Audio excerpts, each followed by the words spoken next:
Howdy everyone, it's your buddy BP. It is May 18th, 2016, Wednesday morning, which means that it is Armsday. I have my packages and I am eager to see what we have this week. So let's go ahead and dig right on in.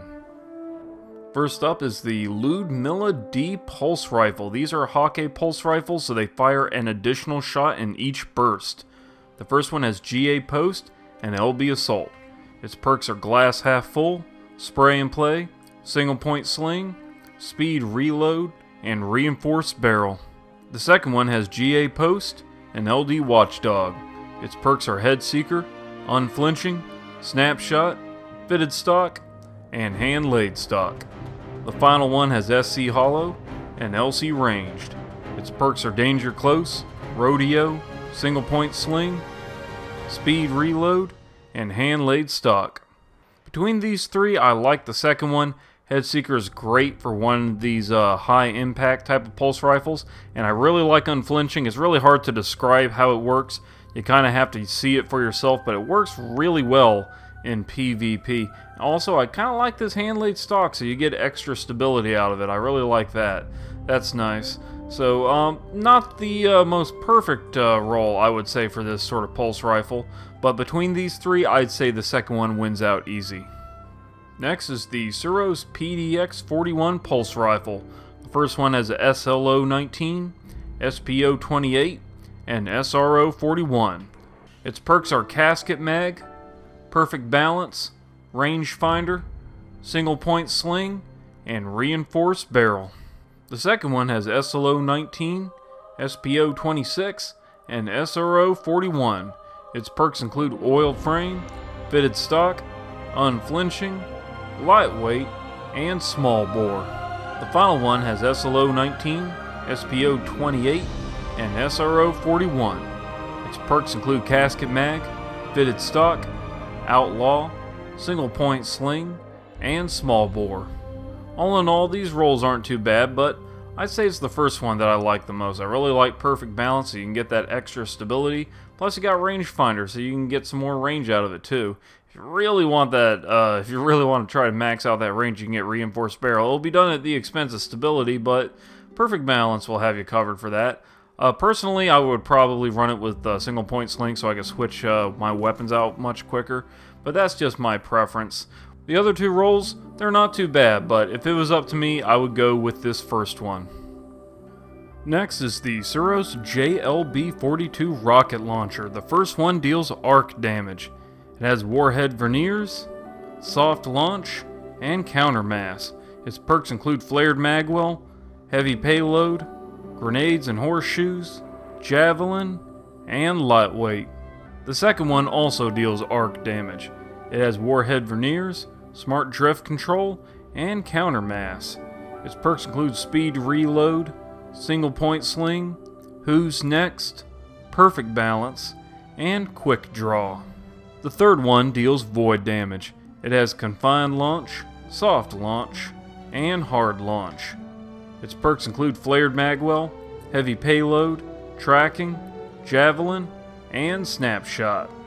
A couple really good rolls. I like the one with tracking and I like the one with grenades and horseshoes. In fact, I'm really impressed because it has javelin, which gives you a nice little boost to the velocity so you can close in on enemies quicker, and it has heavy payload so you have a even bigger blast radius. You can get some pretty easy kills in PvP with this bad boy.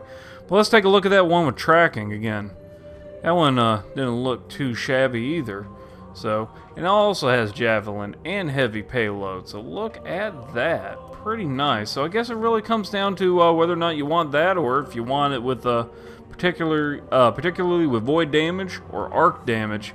They're both nice rolls. So javelin is pretty, I would say it's more useful in PvE than in PvP for going up against bosses. That's just me, but they're both fine rolls. So I would say the first one would probably perform better in PvE, like in a pinch, like in a really sudden situation when an enemy kind of like they're trying to get the drop on you and you really need to fire from the hip really quick.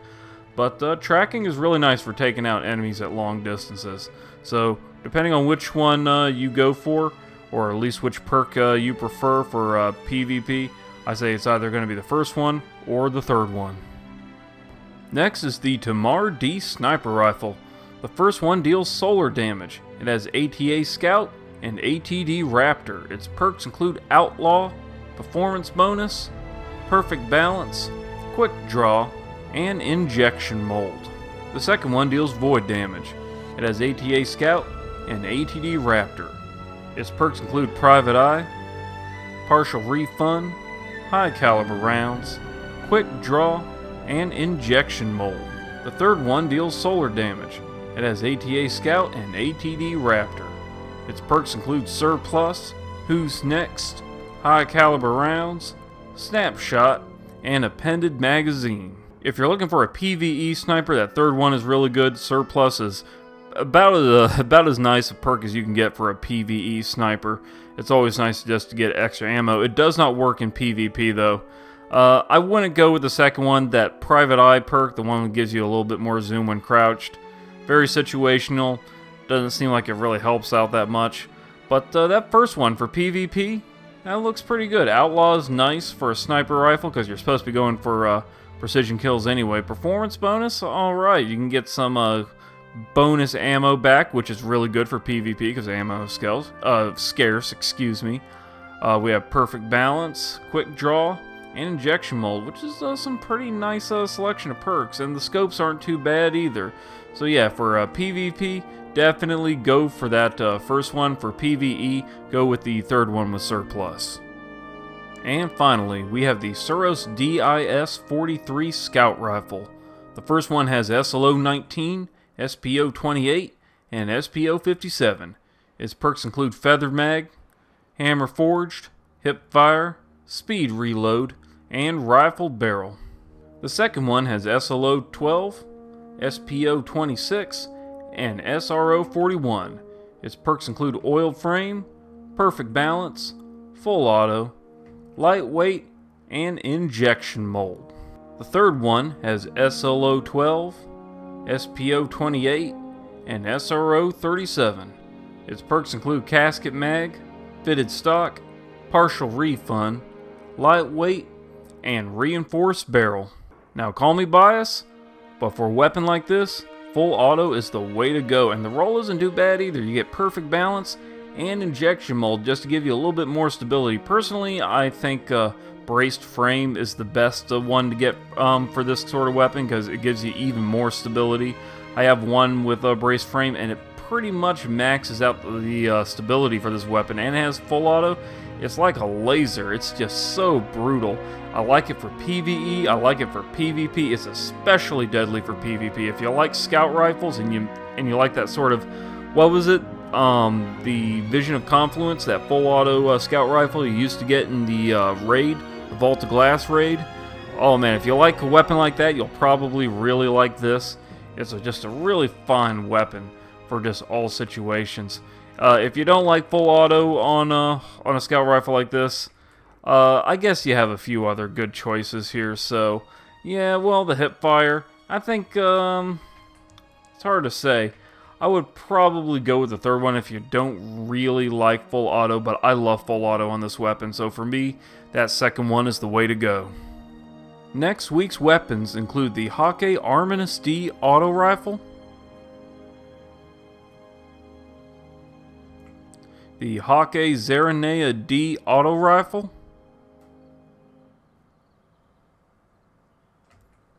the Suros DIS-47 scout rifle. Not sure why it has an Omolon package though.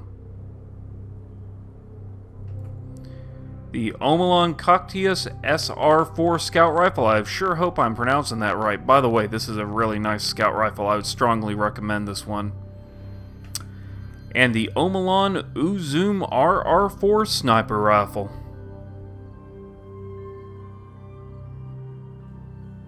And that just about does it for this video. Check out this awesome vacancy fusion rifle I have on my back. This is the one that you can buy from the Future War Cult vendor.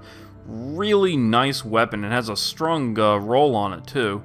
I might do a video on that in the future, but enough about that weapon. Let's talk about Armsday. Did you get anything good? What are your opinions on the rolls? Let me know in the comment section. I try to respond to as many people as I can. And don't forget to spank that like button if you enjoyed the video or if you found it helpful in any way. Your support means a lot to me.